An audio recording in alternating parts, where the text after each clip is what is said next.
Welcome to True Projects. In this video, we are going to explain about the project entitled as Job Demand Estimation using Text Embeddings of Patent Classification Codes and Occupational Data.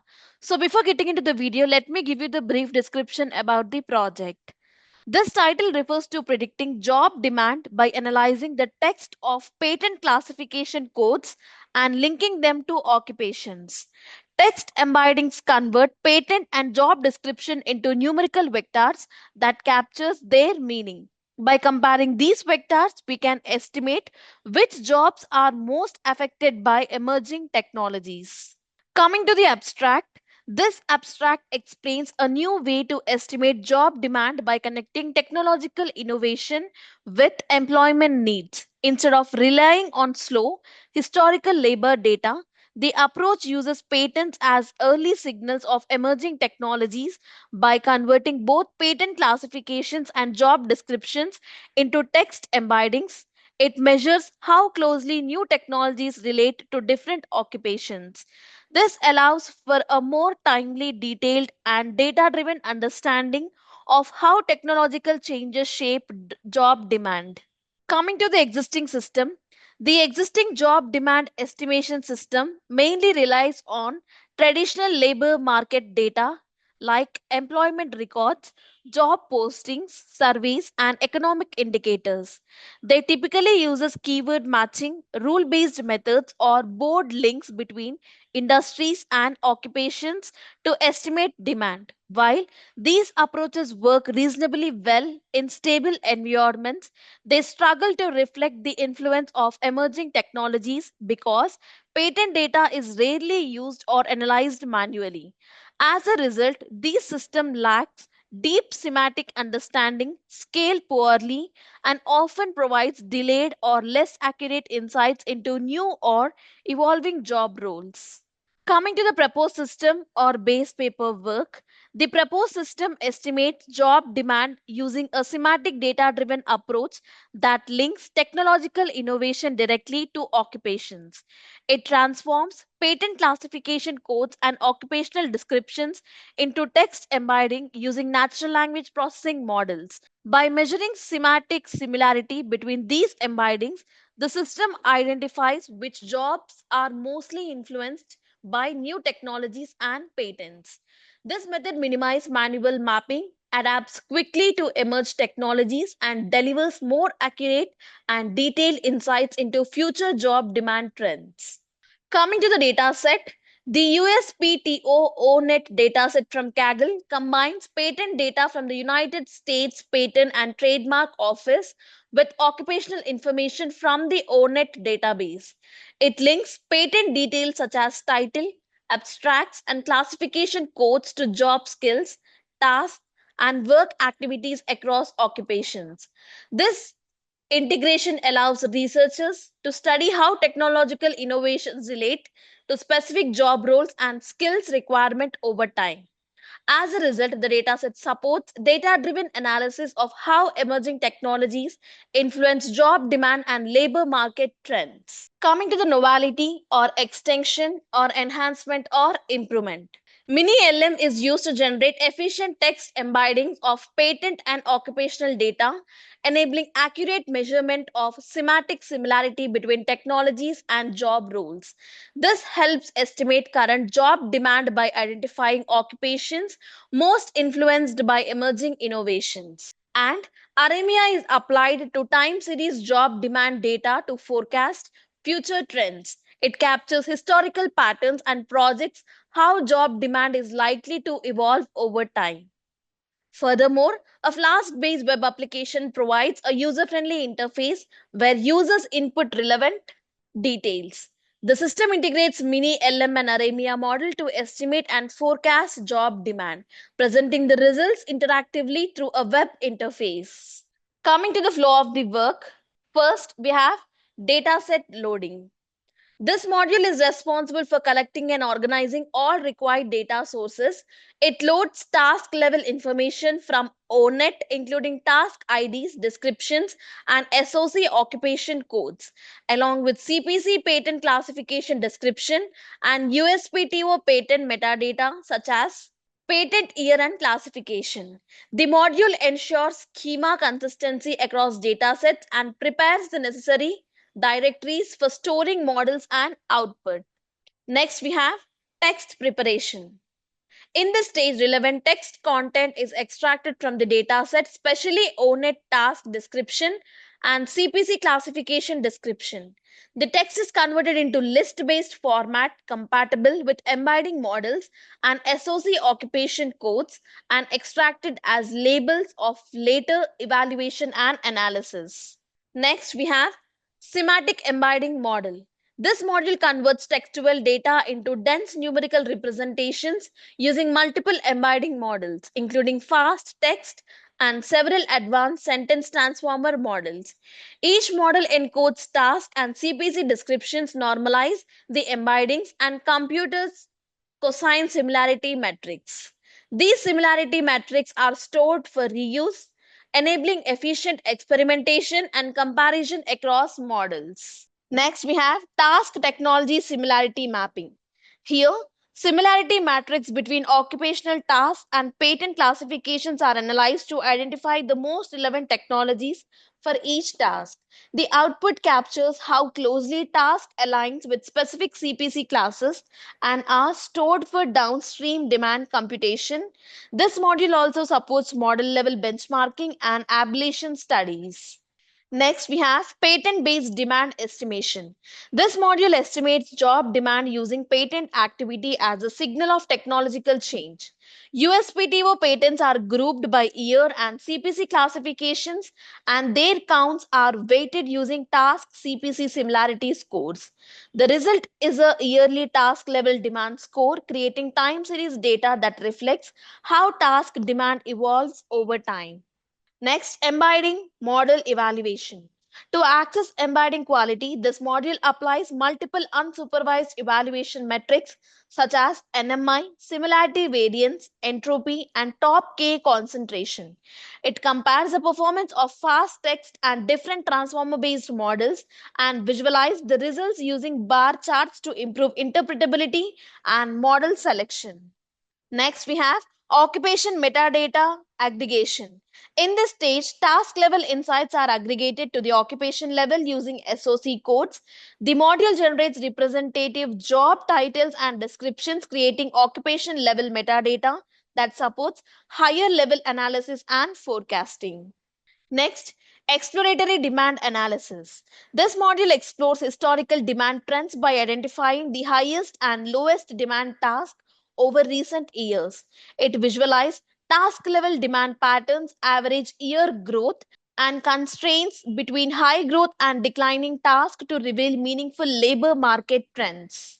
Next, we have occupation level demand analysis. Building on task level demand, this module aggregates demand scores to the occupation level. It identifies top growing and declining occupations, enabling workforce planning, skill transforming analysis, and policy oriented insights. Coming to the front end, the final module delivers results to the Flask web application with server login and registration supported by SQLite database. Users select job titles from ONET and the system pre-processes the input before applying forecasting models such as Profit and Aremia. The interface displays job details, forecasting plots, accuracy metrics, and handles low data scenarios gracefully within a clean, bootstrapped based UI. Coming to the requirements, we have both hardware requirements and software requirements.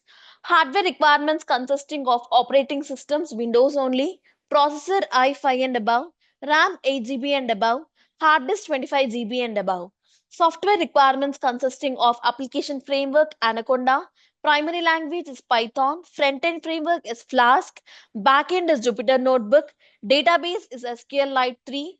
Technologies which we use to build the front-end are HTML, CSS, JavaScript, and Bootstrap 4. To execute the project, first we need to open the code folder which contains the project source code files. This folder is a complete package of your project's code base containing everything needed to develop, test, and deploy your application or model. Static folder. This folder consists of files related to CSS, JavaScript, and Bootstrap. Templates folder. This folder contains all the HTML pages used in the project. It typically includes files like index.html, about.html, etc., which represents different pages of the website. App.py file. This .py file contains the information related to front-end logic. It could include code written in Python that handles server-side operations such as processing user requests, interacting with the database, and generating dynamic content to be rendered in the HTML templates. Models. These are the model files which contains the algorithm information which will be loaded into the project code during the runtime. Notebook.ipynb file. This is a Jupyter Notebook file which contains a combination of code, graphs, and outputs all in one place. It allows users to write and execute the code in individual cells, making it a popular choice for data science. Signup.db file. This file is a database file used to store the user information. Coming to the execution of the project, firstly, you need to copy the path of the code folder from the address bar of the file explorer. Then open Anaconda prompt. Use the command cd followed by a space and then paste the copied path. This command is used to change the current directory to the code folder's path. Now compile the app.py file using the command python space app.py in the Anaconda prompt. This command will execute the Python script and perform a runtime check for any syntax errors or logical issues. After running the app.py file, the Flask framework will host the application locally at the default address with the port number of 5000. Copy the local link provided by the framework and paste it in any web browser. I prefer Chrome. So now the home page of the project should now be displayed in the browser. This is a front end built using Flask framework. In this page, we have home button and register button.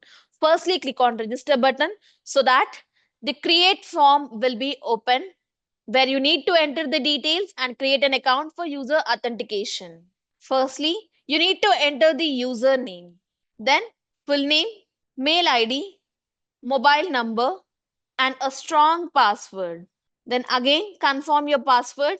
Then click on create an account so that all the given details are stored in signup.db and login.html will be open where you need to access the application by entering the username and password.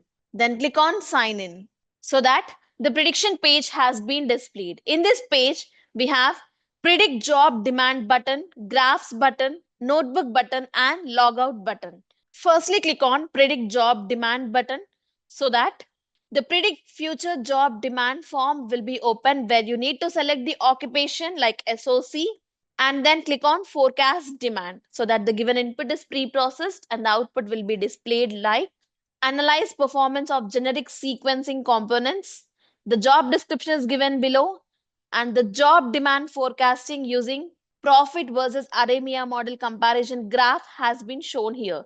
The blue line indicates actual one, the orange line indicates the profit forecast, and the green line indicates the Aramia forecast.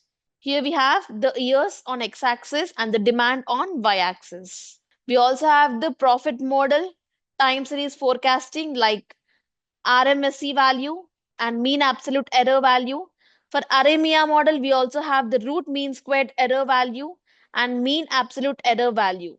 And now click on new forecast so that again the form will be open. You can select the occupation and click on forecast demand. And the output will be displayed like implementing test and validation procedures for generic sequence. The code has been given, job description is given, job demand forecasting graph is presented, and then here we have profit model and Aramia model, root mean squared error and mean absolute error for this. And for Aramia model, we have root mean squared error and mean absolute error. Now click on graphs so that the graphical representation of the project will be open. First, we have embedding models comparison metrics graph. The graph compares five embedding models across three metrics: NMI, mean maxim, and top 5 concentration. BGE and fast text performing strongest overall, especially on similarity and concentration, while MPNet and Mini LM shows more moderate results. Stella sits in between with solid but not top tier scores across all metrics. Next, we have top 10 job task demand trends. This graph shows top job demand remaining largely stable from 2013 to 2023 with small year-to-year fluctuations. There is a noticeable dip. There is a noticeable dip around 2020 followed by a sharp rebound in 2021 and then a slight decline towards 2023. Next, we have average job task demand trends 2013 to 2023 graph. The graph shows the average job task demand fluctuations slightly over time but remains generally stable from 2013 to 2023. There are small peak around 2015 and 2021 and noticeable dip around 2014, 2019 and 2022 with no strong long-term upward or downward trend. Next, we have bottom 10 job task demand trends from 2013 to 2023. The graph shows that the bottom 10 job tasks have relatively stable, low demand from 2013 to 2023 with only minor fluctuations over time. There is a small uptick around 2018 to 2019, followed by a slightly decline towards 2023, suggesting these tasks remain consistently less in demand compared to others. Then click on log out. So finally, this project demonstrates that job demand can be estimated more effectively by linking technological innovation with occupations using text embeddings. By semantically aligned patent classification codes with occupational data, the approach captures the impact of emerging technologies in a timely manner. The result shows improved accuracy, scalability, and adaptability compared to traditional methods. Overall, the framework provides valuable insights for workforce planning and future skill development. This is all about your project. Thank you. Thank you for watching video. For more projects please visit our website www.trueprojects.in.